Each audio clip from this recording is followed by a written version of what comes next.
presentation.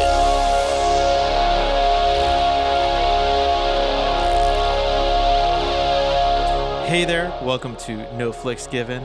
This is Peter with the boys. We got a full crew in the house, and we're having a fun episode. Before we get into it, let's see how everybody's doing. Connor, how you doing? Good evening, gentlemen. Good evening, audience. I'm doing just fine. Just fine. Spring is in the air. Things are warming up a little bit. I'm as happy as a clam. That's great. It's great. Any interesting text messages lately? Jesus Christ. Matt, how you doing? Wait a minute. The horrors persist, but so do I. Excellent. And Frank, our most thematic person on the panel. You got to explain that for the non-visual listeners. Frank is covered in a mysterious light that I can only describe as what is revealed when Barney takes off his pants, if he were to ever wear pants. Oh. And just like a sheen, like How I Met Your throwing Mother? up against his wall. I was thinking the dinosaur, but yeah. Yes. No, Did I'm. Barney wear pants? Barney did not wear pants. Ah, Still does not. Still does not. We need to. The Me Too movement needs to get around to him. I feel like that is just. Him, Donald Duck, Winnie the Pooh. Yeah.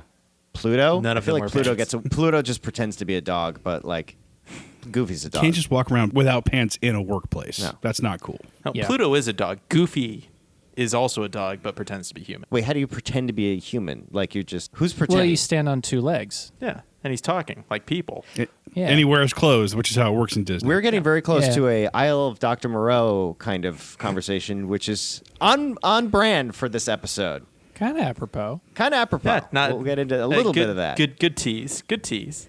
I got there. We're talking about a fun little movie called Color Out of Space. Let's put in the tape.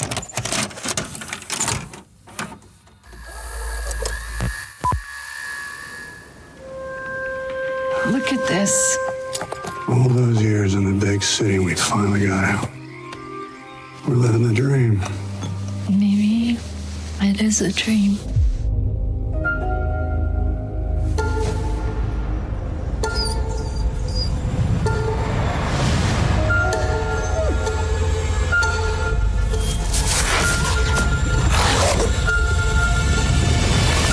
And then everything just blew up. Big flash, like a pink light. Or actually, I don't even know what color it was. It wasn't like any color I'd ever seen before. Boys. Looks like a meteorite. Color Out of Space holds a special place in my heart, and I think it does for all of ours and for a good chunk of my friends. For those who don't know, Color Out of Space is a little ditty from Mr. Howard Phillips Lovecraft. He wrote it as a short story back in the day. It was adapted for screen by Richard Stanley and stars one Mr. Nicolas Cage. And it is a wild movie that we'll talk about in a second. But it's of special significance to us because this was the movie that we watched on my bachelor party. On the first night.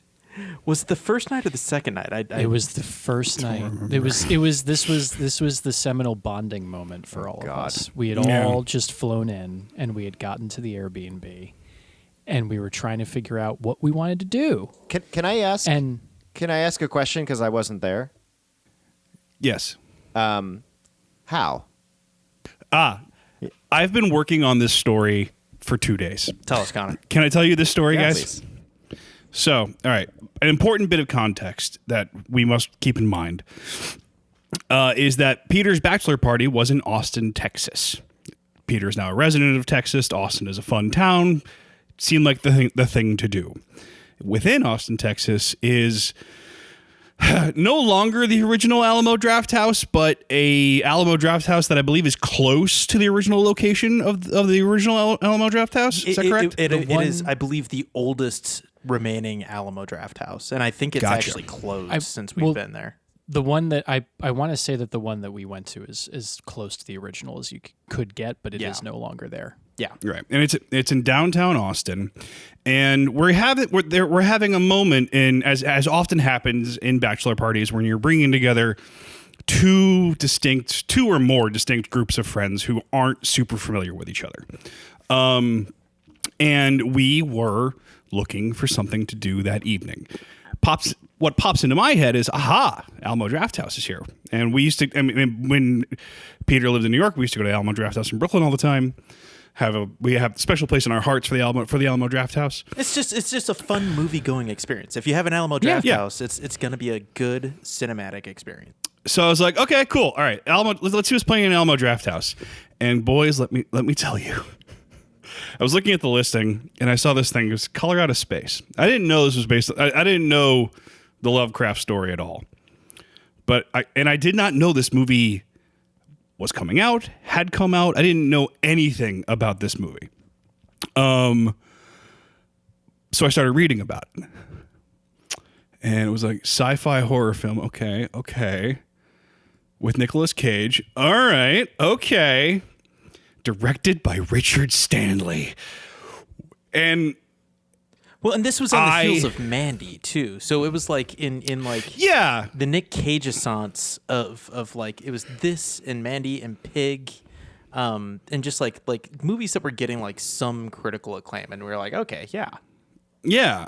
But I was familiar with Richard Stanley's work in Dust Devil. We had watched Dust Devil many years ago, and I was also familiar with Richard Stanley as just a guy that is in pop culture and is very odd and a weirdo. God bless him. And I said, and I did that movie math in my head, and I've never been more excited to spring an experience on a group of people in my entire life. But the other piece that was missing is there was no other movie showing. This Alamo Drafthouse had like 2 screens, and this was like the only movie that was going to fit within a time. And so we were all like, yeah, let's just fucking go. But it'll be a great experience. Did you eat food while this was on screen? Yeah. We got food, popcorn. we got drinks. We didn't do like the normal like Alamo Drafthouse like meal thing. I think but we ate got snacks before, but we had like snacks at the theater. Yeah, but and it was the group of us, and then maybe 4 other people in the theater. Yeah, and we all knew what we were in for, and it was an amazing experience. Had you looked up trailers or anything? Did you go in pretty much blind? No, we went in real blind. It's a wild roller coaster. This was the pre-pandemic days where not everybody had a working smartphone, and you just did things. The world is changed. Much that once was is lost. For none now live who remember it. Pre-pandemic by like 3 weeks. By about not even. Yeah. It was not even that. It was the last week of February going into March of 2020. My God. I flew out, I think, March 1st or 2nd. I missed the week of work after the bachelor party because I had a sinus infection. And the Wednesday that I got back to the boat was the day they were like, "Don't come in tomorrow." Well, and Jessica and I had flown into New York right after that for like all of our wedding tasting stuff. Oh, I remember that. Oh, we met up with you. That was like one of the last things we did. Yeah. And Amanda was there. Yeah. And you chased my then roommate out of town. I did. I scared the shit out of her. I was like, they're going to shut down the bridges. Yeah. Have you guys heard this story before? I haven't. I don't think so. After Peter moved out of the apartment in Harlem, I was just bringing in Craigslist randos, and there was a woman living in the apartment. She was a photographer from Chicago who'd just come to New York to sort of start her like New York life and career and stuff. And totally nice person. She had a dog that loved me, which really improved my spirits at that point. And Peter and Jess come into town to do tastings for their wedding. And I invite them up to the apartment, and Peter sort of took his spot on the couch, as just like the old days, and we had a few drinks, and we were talking about this coming thing that turned out to be COVID. And the rumor, and especially in New York at that point, the rumors were swirling about like locking down the city, cutting off the island, like nobody in or out. There was a rumor about closing down the bridges and just sort of like making it like a quarantine. The exact plot of Godzilla 1998, I feel like, is what we're... Yeah, exactly. Yeah. Or like an Or Escape from New York or whatever. Yeah. And as Jess and Pete are having this conversation, I can sort of see a bit of panic sort of set into the eyes of this woman. And again, like understandable, young in New York. And I came home from work the next day, and it was not the day they told us not to come back, but it was getting close. And as I enter the building and start to go up the stairs towards the apartment, there she is with her dog under her arm and her suitcase packed, and she says, "I'm sorry, I can't stay," and fucking leaves. Yeah. Leaving me holding the bag for rent that month. And she's dead now. So And she's dead Jesus. now. One must assume.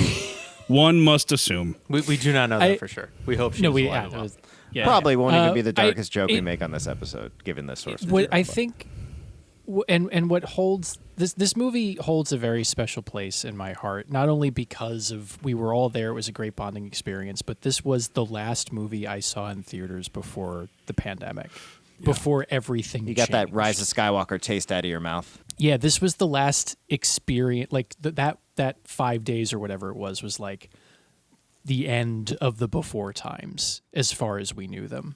Yeah. And so like, and I up until watching it today had not seen the movie since. No. Oh, just that one gif of Nicolas Cage shooting the alpacas over and over again. But there was something strangely appropriate about this being the movie. About a group of people trapped in a house slowly losing their minds. While everything around them is just perverting into insanity. So maybe this is a good time to actually talk about the movie. So Frank, you've heard our experiences seeing the movie the first time. Well, yeah, it's funny. I wasn't there for that. I had to miss the bachelor party, but you were missed. You were invited. Just for the record, Frank was invited. I was invited. He virtually bought everybody around a drink. I did, and and when the pandemic hitting, I was very upset I missed it because like I was not going anywhere anytime soon. So yeah, sounded like a good time. But I watched this completely like on a whim, unrelated, not long ago. And did not know all of this came with all of this baggage. So this was kind of like a perfect thing. I will say, I love this movie too. So it is not. I watched this at home, and it is an amazing experience. It's not without fault, and it is essentially running through a Rolodex of horror cliches in a lot of ways, but almost all of them are done like. Well, like it does, they do kind they're of well land. executed. They're well executed, and it's one of those movies where I love that genre of like we didn't have the budget for good CGI, but we do know how to use it smartly, so we can kind of like cut some corners. And we have enough for some really good puppets and some really good prosthetics. It's an every trick in the book movie. It is Carpenter, Cronenberg. Like it's a little bit of everything. So a lot of body horror, a lot of psychological, psychedelic horror, and it's basically it's just one of those movies where it's like, you realize pretty early on, you're like, I think it's just gonna get worse and then end. Like I don't think much else is gonna happen here. So there's like one moment where you're like, this could turn out to like be a happy ending. This is where they could save the day. If they were going to save the day, it would happen right here. And they don't. Nope. It does come to a climax and the story ends, but abruptly. And I wanted to ask people's interpretation of what the ending, what happens at the end. We'll get there. We'll get there. We'll get there. I watched this like alone, and then I watched this with Amanda last night, and she fucking hated it. Like it was such a. It was, you know what it was? It was just not where she wanted to go. Like she worked a long day and then only had time for this movie before bed. So it was like, this is all I fucking did. This is like it, the whole thing. So, and it's like not, it's not exactly like what you want to end your night with and then be done, you know? If you're not prepared for it and you don't know what it is. Yeah, and it's very much a vibes based movie. I mean, I've seen this movie twice. Yeah. And I've had two very different experiences with it. Like when we saw it in Texas, we were a rowdy bunch of dudes who thought Color Out of Space was fucking hilarious. I think we went to Voodoo Donuts afterwards and like we're like rambunctious on Main Street for a little bit. Oh yeah. Yeah. Yeah. Because we party like we're 12. That's right. Yeah. We were on a high after this movie. Yeah. A Nick Cage induced high. Yep. This experience, now granted there's been 5 years in between of a lot of other stuff, but my experience watching it today was much darker, much grimmer, much less rolling with the absurdity and much more feeling the gloom that the family feels. Yep. So let's talk a little bit about the plot. So for people who are uninitiated, like we said, this is based on an H.P. Lovecraft story. Oh, real quick, by the way, I meant to shout out Bird Boys, Kaka, if you're out there. Scoot, scoot. Scoot, scoot. So that was just for the Bird Boys. I will not be explaining that. Do not understand. I do. I understood that reference. We also will not explain the Cronenbergs. Don't ask. Also, not the Cronenbergs. We should talk about the Cronenbergs later, though. We actually probably should because it's unfortunately appropriate to the material of the film. There was a thematic tie-in. We'll get to it, audience. Let's get to that, yeah. Dear listener. So, Color Out of Space follows the Gardner family, who have left what I'm assuming is New York. Probably Boston, because it's all New Englandy bullshit. The city. H.P. They Lovecraft. left the city. They've left to a farm in the New England countryside to get away from it all. Teresa is recovering from a mastectomy. They have 3 kids, Lavinia, Benny, and Jack. And I didn't realize this. I see in the Wikipedia that they specify that this is Nathan, Nick Cage's father's farm, his late father's farm. Yeah. Yeah, they talk about it They briefly, mention it very quickly. briefly after dinner. Which And also, makes sorry, a lot of sense later. I'm going to forget this part if I don't say it, but like I caught this. When he's talking about his father, he does an impression of his father, and it's that weird voice he starts doing.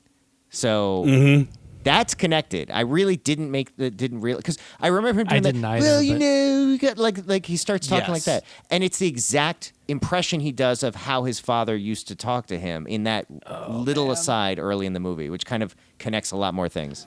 I could still hear his intellectually abusive voice in my head. You're never gonna be a painter, Nathan, so you just get the fuck out of my sight, Nathan. Oh, man. There's a lot of layers in this movie. Okay. Yeah. So the family is sort of getting used to being away from the city and being in this new place. The kids are kind of a mixed bag. And they also have a vagabond that lives on the property, is I guess how I would describe him. Played by Tommy Chong, who's Also great. my head canon. He's like ex-CIA. That Oh, and he's been living there forever. Like, Yeah. he predates the family. but he's got cameras all over the woods that are hooked up with like solar arrays and a bunch of audio equipment, and he's just Yeah. living in a hut, just smoking weed. I feel like the casting people made one phone call to get that role filled. I feel like that is just so who goes there. He's I actually think he's really good in this, actually. He is really Oh, yeah. fucking great. He's earnestly great. Yeah. Yeah. And then the last character of note is Hydrologist. a hydrologist named Ward Phillips, who is surveying the area. He's testing the water. He is exploring this. I believe it's for a potential development of a dam in the area. Yes. So he's testing the water. He said the farm is on a well, so he's looking at the water table, things like that. So that's like the first 15 minutes of the film is just kind of meeting all these characters where they're at. The inciting incident is that a meteor crash lands in the family's front yard, and it is a strange purple, pink, magenta color, and it clearly begins to affect everything around the farm and the family. and it slowly infects all of the plants and the animals and the family itself.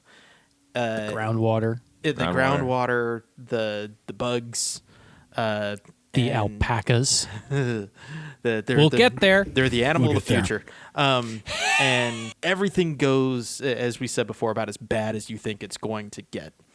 And there's a lot of body horror and a lot of psychological horror and psychedelic horror and Cosmic horror. Cosmic, yes. yeah.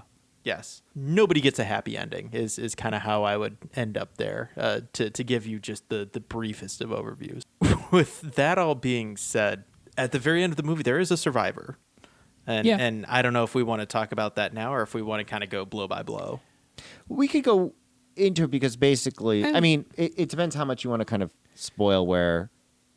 I don't want to really get to the end until we can really dive in because I want to hear what people think happens in the end because it's one of those things that kind of like there's a bunch of shots and then like everything's calm and I'm like I think I have a theory based on what they're showing me but I don't know what was going on there. So we can get into that now if you want to save it. Like let's save it. Let's instead go into I would like to Well- comment on the director for a second because please. Oh, yes. Okay. Yeah, it's important. So Richard Stanley, most people hearing this will not immediately know the name, but I know him as the original director of The Island of Dr. Moreau from 95 or maybe 96.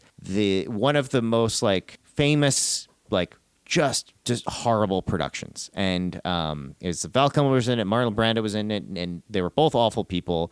And Richard Stanley was a very green director who was fired off of it. And has anyone actually seen the documentary? I think it's called Lost Soul. Okay. I've seen parts of it. Yes. I think it might even just be on YouTube. So basically there is, much like Apocalypse Now, there is a documentary about the making of this movie that is a much better watch than the actual movie. And you started off seeing interviews with Richard Stanley and being like, this guy's a weirdo. I don't get him at all. And by the end of the documentary, you were like, they should have let this poor man finish his film. Like you feel really bad for what happened to him. Marlon Brando and Val Kilmer were there to mess with the film as much as possible. I've dealt with some very, very difficult actors in my life, but I have never, ever dealt with somebody like Marlon Brando. He wanted an ice bucket on top of his head. He'd covered himself in white paint. I think that's how the whole mini-me thing developed, of Marlon adopting this little guy. I won't go into too much of everything, but it was just like so many crazy things happened on that production. At some point, there's rumors that Richard Stanley was given an animal mask and snuck back onto set to try to like save the movie and maybe cause a mutiny on who was still there. Like it was a whole back and forth, but that's all I really knew of him, and seeing his name on this was like, oh, what happened to that guy? I'm like, I don't know what to expect, and was really impressed. And then apparently there were abuse allegations that came out. That was the last thing I saw. And they got another one. The only real significance that has in this movie was this was supposed to be the first of a trilogy of H.P. Lovecraft-based movies that he was going to write and direct. The other thing that I would say about the production of this movie is that this movie is produced by a company called Spectrovision, which is only really of note because it's Elijah Wood's production company. Yeah, he's got a producer credit on this. Yeah, So I think weird. he's an EP. So they've done a lot of really interesting art house things like A Girl Walks Home Alone at Night, Cooties, Mandy, this. Are probably the ones that people might have heard of, but they've got more on their list that I am now like curious about. It made me go and sort of see what they've developed, and I'm really curious about the other things that they have cooking. I'm very pleased with what Elijah Wood has done with the political clout he's gained after Lord of the Rings. Yeah. God, if it was just this and Over the Garden Wall, that's we Right? can call it a day. Yeah. Let's talk a little bit about the family because each one of the family members has their own afflictions, their own things that they're kind of caught up in. So I was wondering if we could kind of like take the family one by one because I feel like the comet or what is inside the comet affects them all to their particular maladies, right? That's Would the you all vibe. agree with that, Oh, yeah. more or less? Yeah. To be the astronomical. Is it a I knew meteor? he was going It's to a do this. meteorite. Thank you. It's a meteorite because it has crashed landed. I will amend myself.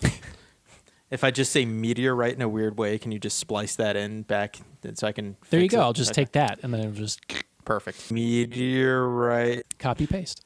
So if you're wondering why I've been saying meteorite weird this whole time, that's why. The first person that we meet is Lavinia.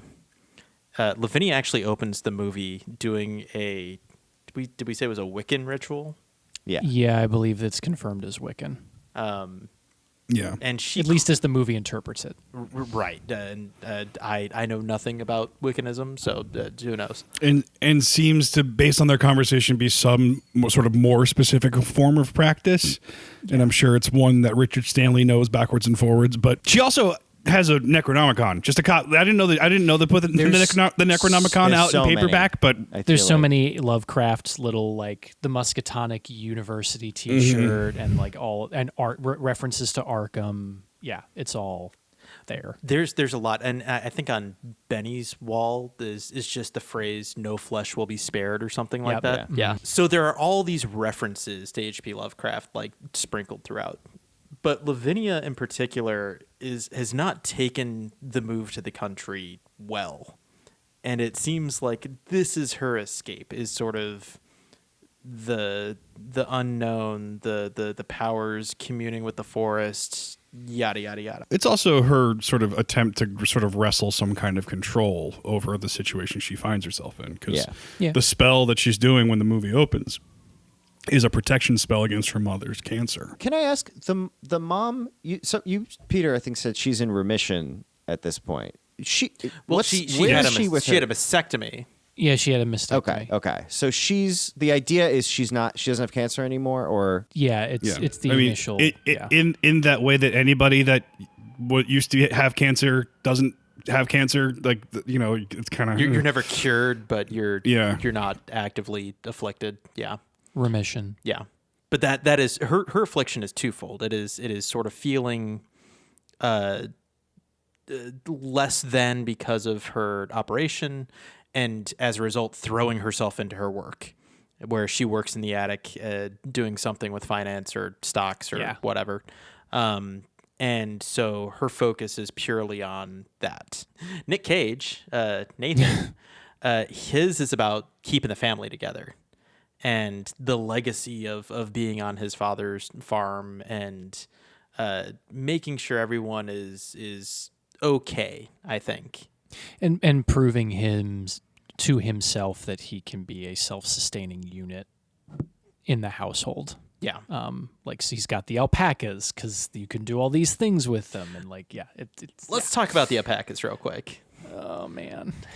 Just wait till you try the alpaca meat next year. Then you'll know what happens. Now, if you don't mind, it's time we milk the alpacas. Want those alpacas back in the barn by 10 o'clock. You got it, Dad. 10 o'clock! Do you have any idea how much those animals cost us? They are alpacas. Alpacas. They feel like they're out of left field. Like That's why- what I love about them. I think that Yeah.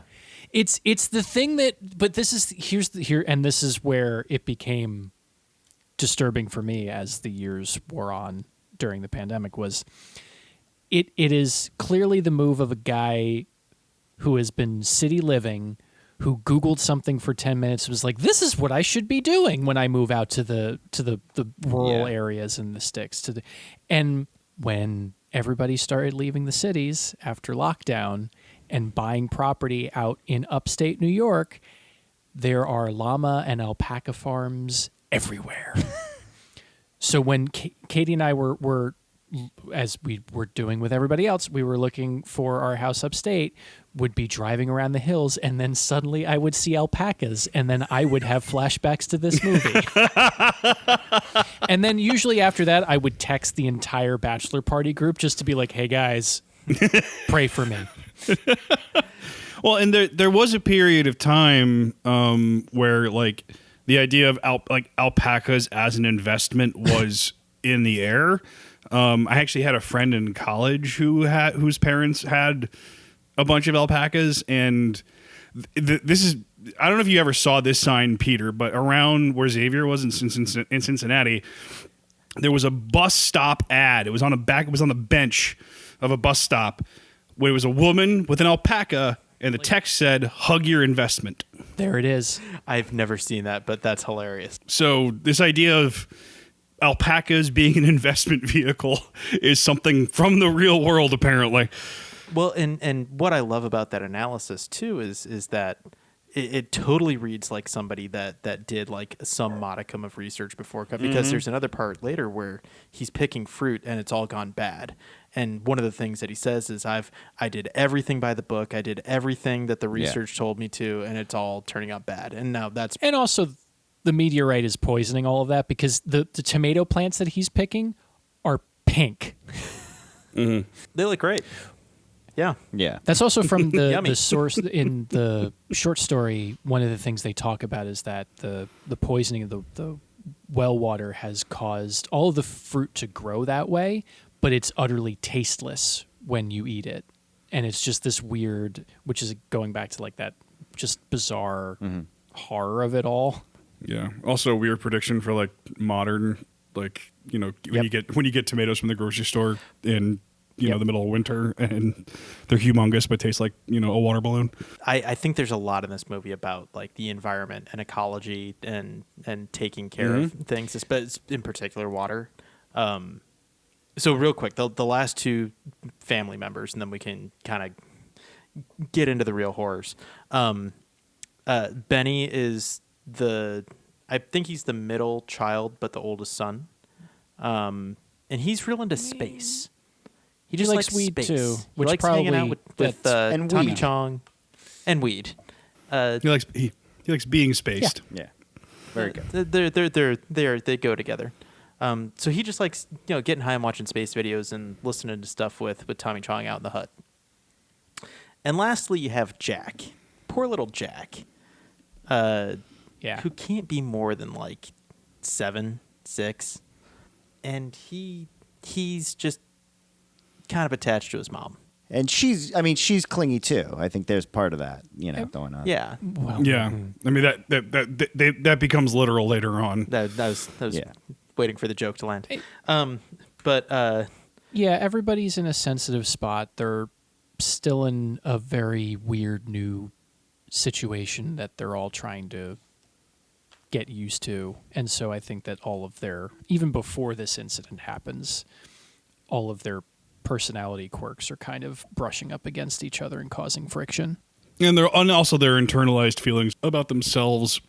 It's been a long time. I've never seen projection done so well. I've never noticed projection done so well in a movie before. People just sort of hearing what they want to hear, and usually it's some sort of more aggressive version of what the person said. Like the moment with the mom and the daughter where she says, like, you were practically throwing yourself at him. And she meant that in like a fun, like girlfriendy kind of way. And the daughter reads it as just sort of like, my mom just called me a slut. And, you know, it was just really well executed. Did anyone recognize where they had seen the kid before that plays Jack? Yes, I had to look it up though because I knew I had seen him. So WandaVision, and he's one of the kids that Wanda creates. I don't really remember how that plays out. He's Billy Maximoff. Yeah. Oh shit, you're right. He's also in The Haunting of Hill House. That's where okay, yeah.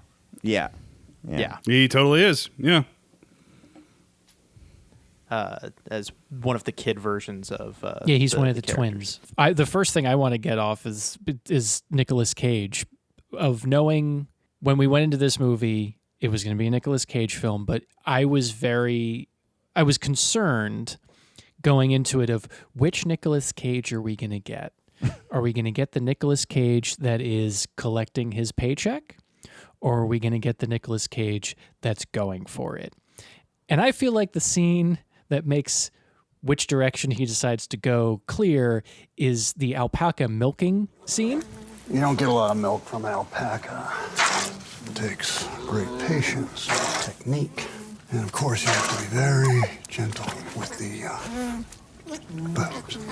After that, I was like, okay, cool. He's gonna go for it, and he only continues to dial it up from there, but in ways that work for whatever the temperature and frequency of the scene is for him. Like, he's never necessarily doing too much, but as stuff gets completely wacko, he goes wacko along with everything else. Yeah. No, there was a moment, I forget precisely when in the movie, but there was a moment where I was like, okay, Nick, like you're doing your thing, fine, whatever. But it's like it's a little distracting. It's kind of taking me out of the thing.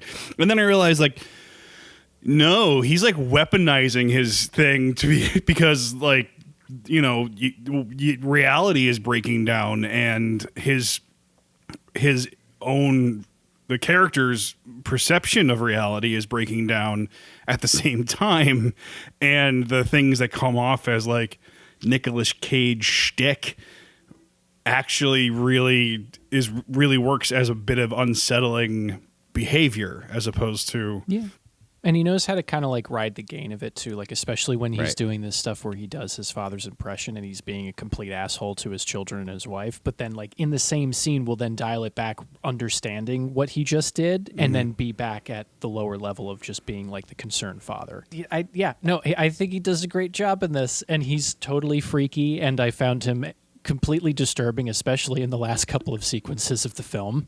Oh yeah. The final breakdown, like wandering around the house thing, is just heartbreaking and disturbing as fuck.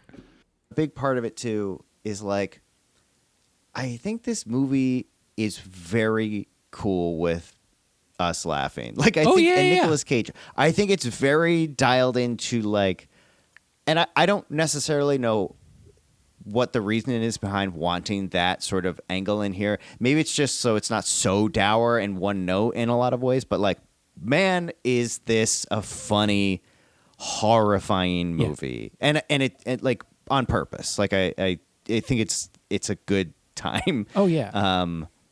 And Nicolas Cage is at the forefront of that, leading the way, and has some great like just moments and lines that kind of like hit perfectly. We've been having a hard time, you know? The car and telephone and Wi-Fi. Life in the sticks. Come in. So good. And but also at the same time, it's hard to talk about this movie because of the nature of it and how much of it is the plot essentially is just this ever encroaching, everything's getting worse. And it is kind of, this will sound more like a criticism than it is, but like it is kind of just like horror trope to horror trope until we get to the end. Yeah. There's the kid who hears something in the well. There's the cat that scares the car driving. It's a lot of it is scares you've seen before. Not exactly in this way, but there's the finger chopping was. Oh, dude! Oh my God! I forgot about the finger chopping. That might be the most effective moment. Well, because up until that point, it's virtually bloodless. Yeah. Yes, that's really the first moment of actual violence that we see, and it's so domestic. Yeah, like it's just. And then to take it one step further and have her be like, "Dinner's ready," and hold up her bloody hand is just wonderful. And it's so that is kind of the moment you really realize what you're in for. Yeah.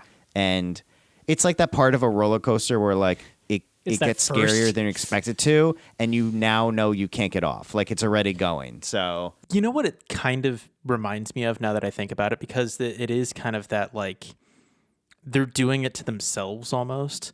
It's like a more effective version of The Happening, where it's like the environment is literally just poisoning you to destroy you.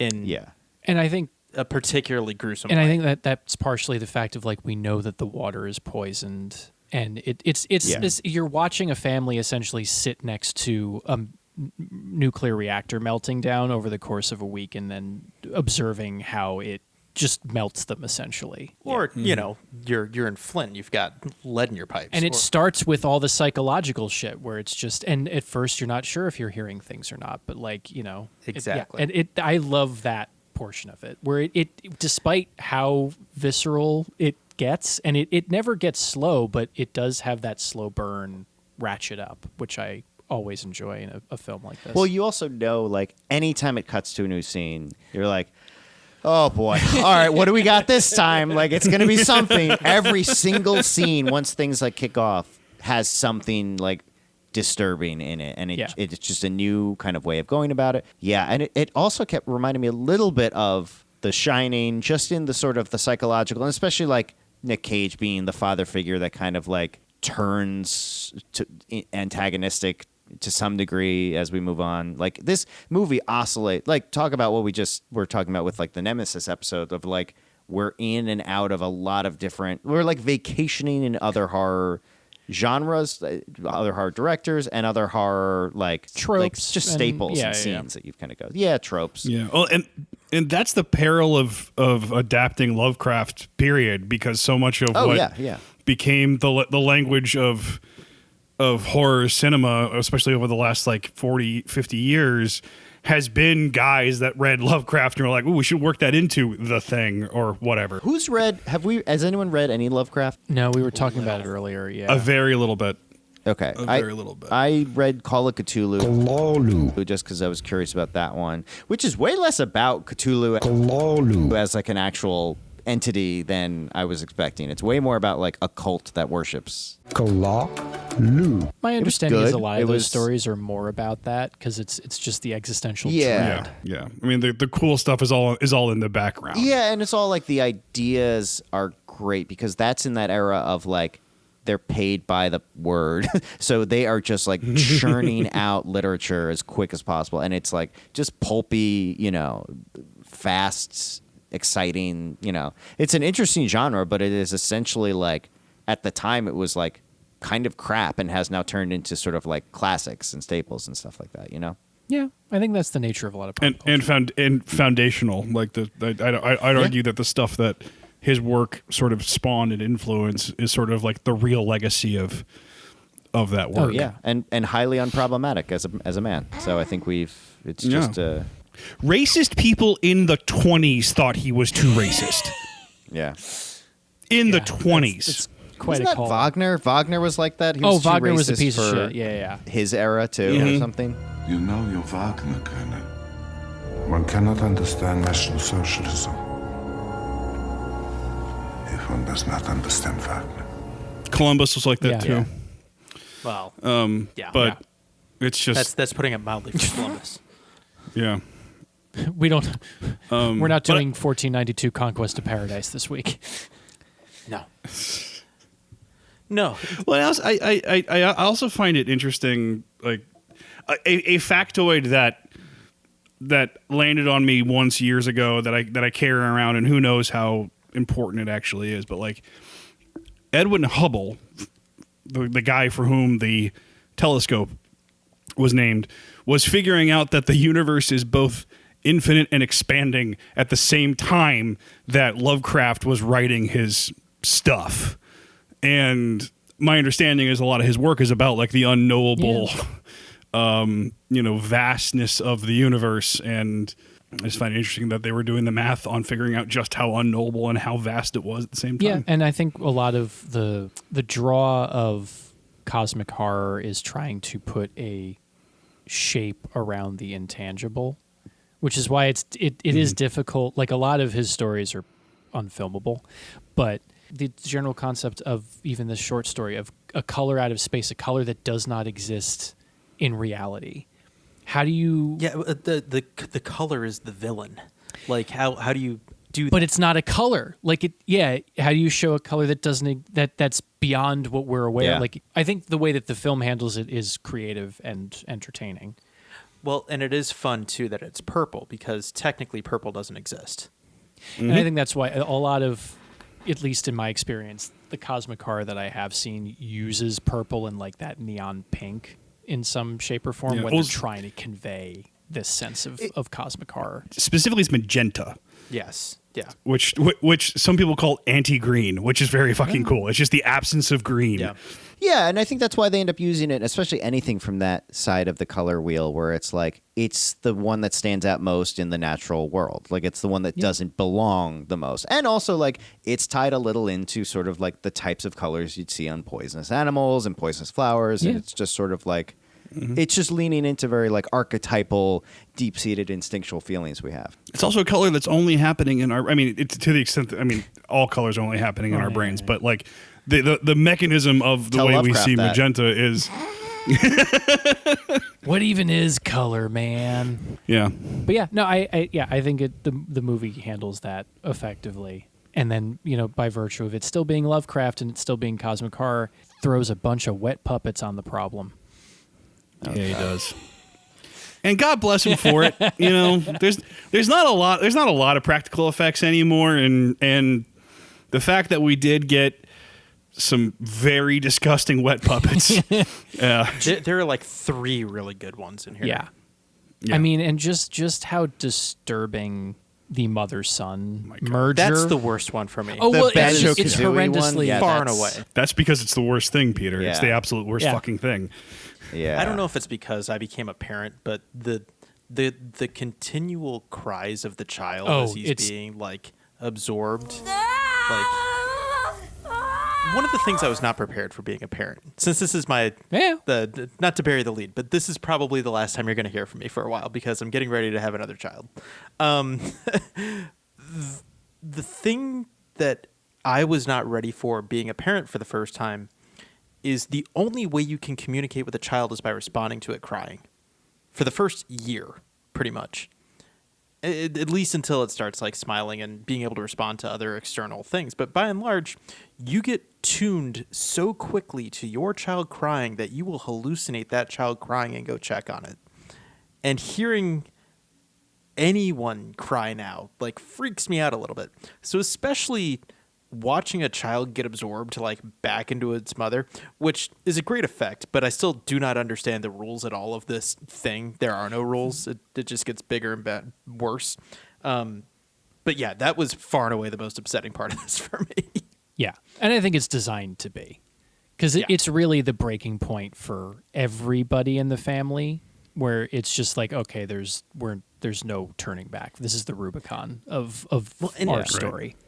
And from there, everybody's just a husk. Yeah. The energy for everyone just drops. It's wild. It's actually a really good performance, I think. Yeah, and like Nicolas Cage pretty much is gone at that point, and the daughter is trying to escape, but like not in a way that suggests a ton of urgency to it. But I also, one of the things that they talk about is that time is getting distorted a little bit, and they're losing time, and time in certain places is going faster or slower than time elsewhere. So all of this stuff is just they are being physically and temporally warped. There was a scene that really kind of hit me this time in a way that it didn't when we saw this before. It was the scene where Benny returns from doing chores outside somewhere and walks back in and he was like, "Look, I know it sounds weird, but I kind of got lost out there. Like 1 second it was daytime, and then all of a sudden it was so dark I couldn't even find the house." You're not even seeing it. It's him telling the story, but it's like, it got dark suddenly thing really struck me as a thing I don't want to happen to me. And the alpacas constantly having to be fed again because they're hungry, despite the fact that he just fed them. But how long has it been for the alpacas? Like, it's all of this shit. Right. Everything just starts melting. You get to put your own meaning, however much you want, onto it, because if you don't, it is just horror after horror. You get just stuck in the orbit of, like, the meteorite is a black hole, really, and everybody's just kind of stuck. Rotating around this event horizon until finally they get sucked in. And there's a little bit of like, okay, because of that, it kind of, the narrative struggles because you're like, okay, where are we going? What is the, I know you want the labyrinthian nature of some of this stuff, the mental sort of back and forth. I think if the individual sort of freaky moments that happen were not so masterfully effective, I think you'd start to feel like the runtime more. But instead, every time it cuts to something new with new people, you're like, my heart is, my abs were hurting watching it, and I had seen this. Like, I just was like, I can't believe how much tension this holds while going through. Like, and it's just scene after scene. You also, because of how it's built, you're like, even if you've seen it before, you can't remember what happens when. So like at any point, that fucking cat thing can come jumping out of the road, you know? And it wears you down. Like this movie grinds you. I was exhausted by the end of it, and I watched it at like 10 a.m. this morning. It does hit me to my core with how disturbing some of it is, but like I still, as much as we're talking about how much it's just grating on you, I still thoroughly enjoyed watching it. And I think a lot of that has to do with it being just very well technically filmed. Like it's always visually interesting. Beautiful, too. Like not even just the effects. I want to know what the lenses are they use for this, because like this whatever they use, I would love to shoot something exactly like, because everything looks really nice. The colors pop without being sort of digitally sort of upped, you know. That opening montage with the trees and the fog, it's very simple, but it's absolutely gorgeous. And also just the the text title, the color out of space is just really nice. It's just good. And one of the shots that sticks out to me most has no visual effects in it so far that you can see is just before the parents get back from the hospital. And Jack is outside just staring out at the well or whatever. There's just a shot from down. Oh, God. Looking up at Jack.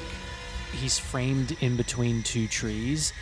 And there's all the mist and everything in the background. And you can see the headlights of the parents' car backlighting him. And it's gorgeous and haunting.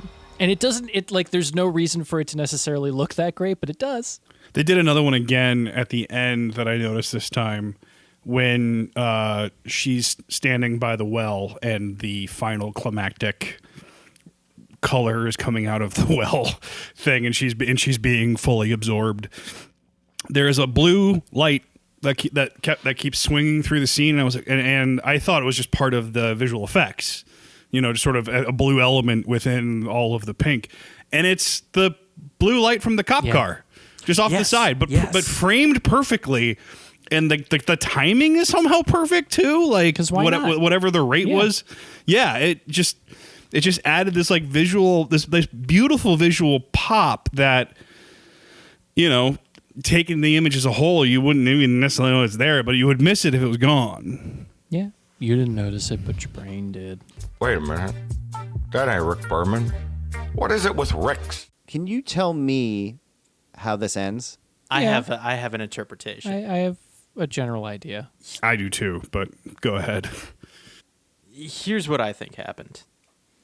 So at the very end, there's a scuffle. Wade, we haven't really talked a lot about our hydrologist, our secret Brit of the movie. But he kind of tries to come to save the day with the sheriff. The sheriff gets whacked pretty instantly after a fantastic reveal about what happens to Tommy Chong's character. Oh God, yeah.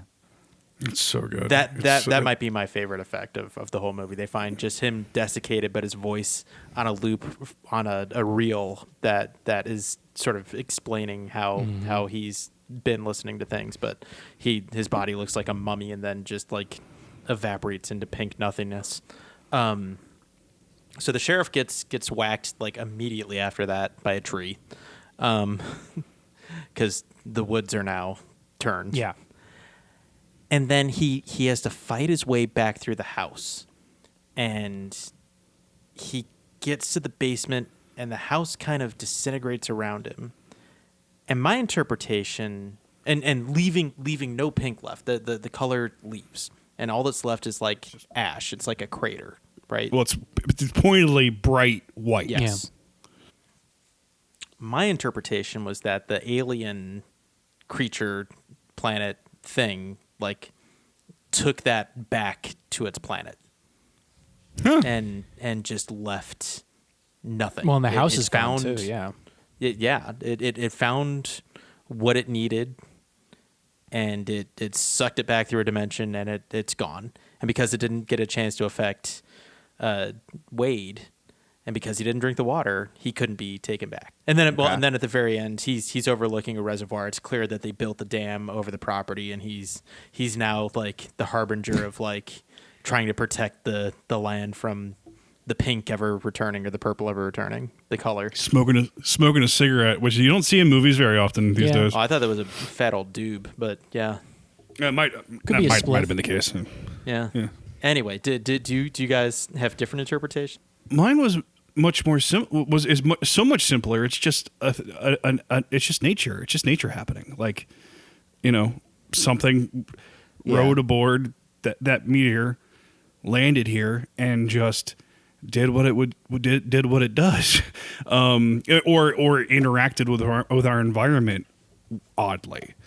I was doing some research after I finished watching the movie, and apparently Richard Stanley was thinking a lot about the concept of panspermia when putting this together. The idea that roots of life on Earth came here from someplace else, hitching a ride on, an asteroid or a meteor, whatever, and that doesn't really color my interpretation of it, but that sort of, it's apparently it aligns. It's just like, because that's just what nature does, man. Like it just like there are certain things that operate a certain way, and it doesn't give a shit about our suffering or any suffering. The only thing with the ending that kind of like I kept getting hung up on was like they had it be a wine cellar with all these bottles of wine, and it seems like the wine explodes right at the end. So I was thinking, I'm like, was that like poison for the thing that uses water as like whatever? I just kept going somewhere there as if it's like just nature kind of like it kind of like the War of the Worlds, where like the poison kind of got to the thing in a way. I don't know. Yeah, our own bugs killed it before it could kill all of us. Yeah. I think my general idea was that it at some point when it crescendoed kind of consumed itself because there was nothing left in the area that it could consume. Because you see, people are consumed, they are vaporized. So like eventually it just vaporized itself because it reached a critical mass, essentially. What do we make of the vision that she shoots into the hydrologist's eyeballs? See, that's where my theory kind of comes from, because I think that's where it's from. I think that's its like home world. There was a very and so it's starting to return things back, right? Pulling it back through the dimensional. What's it? Who's he? Yeah, the very Dead Space transformative thing. Mm-hmm. Well, it's also based on Lovecraft, so it could be like some Eldritch horror. Eldritch horror list, series of consonants in a row that's not pronounceable. That is his pantheon of old gods. Kalolu. Yeah, it could very well have been Dagon. I like that. Dagon. I also like the subtle hint that Nicolas Cage is getting poisoned with this thing by the ice in his whiskeys is what's doing it. Mm-hmm. Yeah, not even the alcohol can kill it. Yeah. So I don't know. Oh yeah, that's a thing. Did we talk about his this not really subtle, but the sort of quiet hints of his drinking problem and the effects that is having on the family? I meant to bring that up when we were talking about characters. What's the moment when the meteor hits and the youngest son Jack is in shock, and all of a sudden he has a drink in his hand, and she's like, "Oh yeah, of course you do that now," and he goes, "Well, under the circumstances, I don't see what else I can." Come on. Yep. The interview when he's being interviewed by the news is so fucking funny. Yeah, it's great. I didn't call it a UFO. Yeah, and all the background color of there's a contentious relationship with the mayor because they wanted to buy the property off of him, and they weren't going to sell, and so she doesn't really want to help them at all, and and you can hear in the background when the hydrologist is trying to get something done that the mayor doesn't care because they're trying to get this damn deal done. All that it just adds life to the world of the film. It feels lived in. And it feels like not all of the dialogue is there, and not all of the family dynamics are there, but they all feel close enough. Until my dying breath, I will remember. What are you gonna do? Handle it. Like you handled the alpacas. Oh my god. Every time anyone in the last 5 years has told me they are going to either take care or handle something. If they know me, that will be my retort. Speaking of that, I think this is a great place to put in the story about the Cronenbergs. Oh, man. Well, first of all, have we said it out loud? What happens to the alpacas? Tell us, Connor. Well, the color mashes all of the alpacas together into a great alpaca puddle. It fuses them into a... It fuses them all together, and they keep screaming. Into a Resident Evil mini boss. Yeah. And Nick Cage's character is forced to go outside with a shotgun and shoot them just so many times until they die. Yes. It is one of the great Nicolas Cage gets himself wound up and then explodes performances of at least the 21st century. It is the one lesson of this movie is that most everything can be taken care of with whiskey and a shotgun. Oh yeah, totally. You might not survive, but you can survive a little bit longer. So with that in mind, now are we telling the story of the Cronenbergs? Son, you know, once you start, there's no going back. This means total commitment. Once you begin the path, there is no leaving the path. Are you sure you're ready for that? I mean, really ready? Okay. So we were staying in an Airbnb in Austin that had a small patio area outside. Just before we arrived, the host of the Airbnb had informed us that they had just resurfaced the patio area and to please not go on it. We were like, cool, fine, whatever. I don't remember the specific timing of when. I believe it was immediately the next morning after watching this film. I think it was right before we were getting ready to go out. Whenever we noticed this, we opened the curtains to reveal the patio, and 2 birds had landed on the undried surface for the patio and had gotten themselves stuck. One of them had, in its attempt to get out, fallen over and was then stuck completely, still alive, to the patio surface. It looked like it was melting into the porch. Yeah. Like, because the resurface was like some tar or pitch or something surfacing, and its friend sitting there just watching it. Yeah, and neither of them could escape. And birds, being delicate creatures, hurt themselves quite a bit trying to get out of the goo. So after all that being disturbing, we informed the host, who said they were going to send someone out. I should add, too, it was far enough away that we could not get to the birds. Yeah. Right, yeah. We didn't just let this play out and be like, oh, the power of nature. Yeah. Yeah, the other thing was there was nothing at that point, I think, to be done for the birds. Unfortunately, they needed to be handled, for lack of better parlance. Like you handled the alpacas, yeah. So we left to go out for the day, and when we had come back, the birds were gone mostly. Oh God! What was left? What was left was just some blood and feather pieces. I remember feet. There was probably feet. I do too. This is the worst story. And in our it's how we bonded to try to Frank. You mean fused? Handle this. Started to refer to it as the Cronenbergs because that's how our brains operate. Honestly, we should have taken this as a sign that like humanity was going to be doomed for a while because bad things were coming. Yeah, it's an omen. Hindsight being 20/20, that the signs were there. Yeah. When you had, I mean, the Cronenberg, and thus the Cronenbergs and the alpacas. Oh yes. In goo form have become inextricably linked for the rest of our lives. Oh, yeah. One follows the other. Hand fused to hand. On that note, like and subscribe.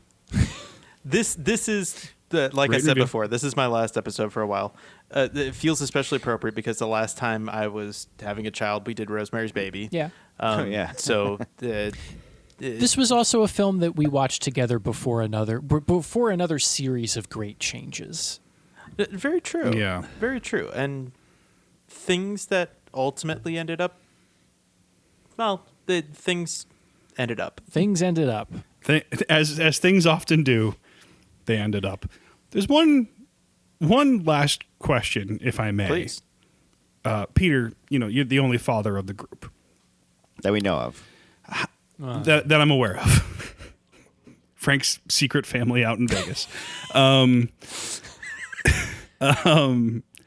How much is The Color Out of Space and other movies like it? Like, we've watched The Shining together. There's weirdly Annihilation is very. I mean, it's not actually. They're very. Those movies are very related. Uh-huh. But Yeah. How much of these movies is about the experience of parenting, feeling like you're going insane? From my perspective, all of them. About a month into having my first child, I'm on night duty. Like it's the one thing that I can do. I can let my wife sleep and I can feed my kid a bottle or two to help it go to sleep. And I remember one night, the scariest thing happened. He was maybe 2 or 3 months old. I think it's the second feed of the night. That we were still doing 2 feeds at that point, and I got in and I got him situated in my lap and I got him feeding, and I felt this fast scratching like on the side, like up in my ribs. And I was like, what the fuck was that? And his arm had reached around. And I don't know if it was twitching or if I felt it moving faster, but it was the scariest thing in the world.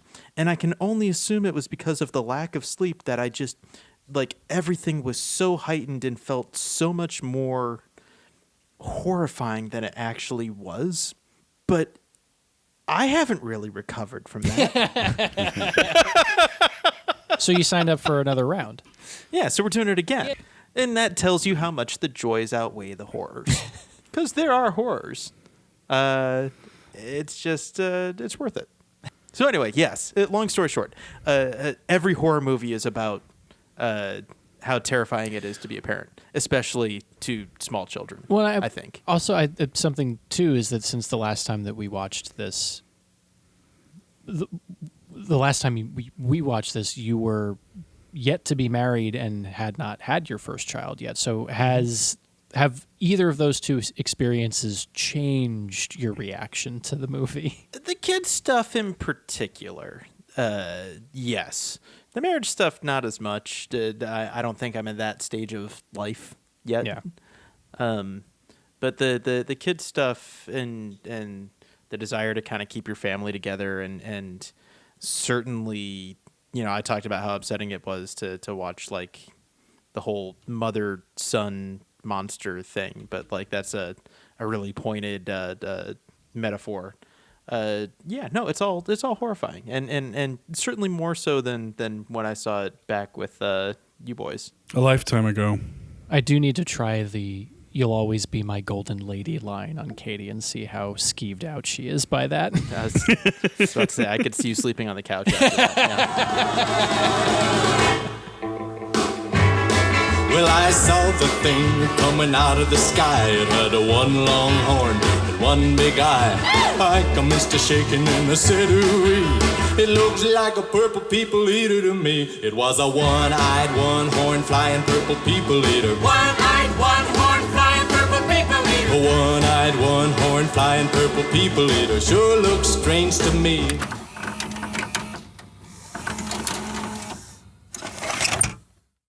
And with that, Peter starts his paternity leave.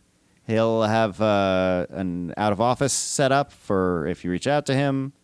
And yeah. Good time if you need somebody in the fourth chair, good time to call in some friends. What friends? Well, we can find a fourth person. I'll handle it. Like you handled the alpacas? Oh, I missed it.